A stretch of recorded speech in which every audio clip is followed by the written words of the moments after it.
U.S. stocks, they fell for most of the trading session this Friday, but they did see a bump higher in the final hour of trading, with technology stocks leading the way.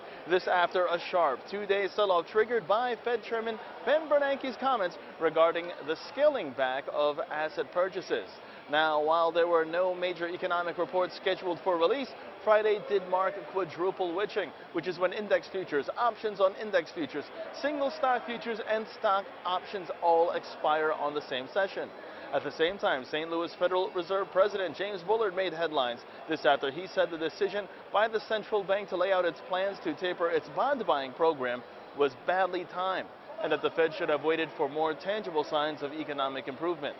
Meanwhile, Asian markets today moving off session lows, led by a stellar rebound in Japan's Nikkei 225 index.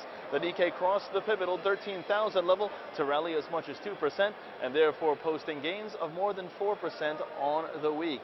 And with front-month crude oil prices trading down nearly 1.5%, and the euro to U.S. dollar market remaining relatively steady throughout the session, it looked to be an actually positive finish to the week for the Dow Jones.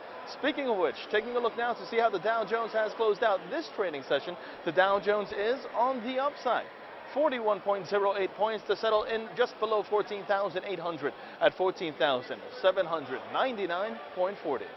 In a breakdown of today's major market movers, we first begin with shares of GoGo, which fell in its trading debut over at the Nasdaq. This after the in-flight Wi-Fi provider priced its 11 million shares at $17 a share. Oracle, meanwhile, slumping to lead the S&P 500 laggards. This after the technology company missed forecasts with its software sales as well as subscriptions for the second straight quarter.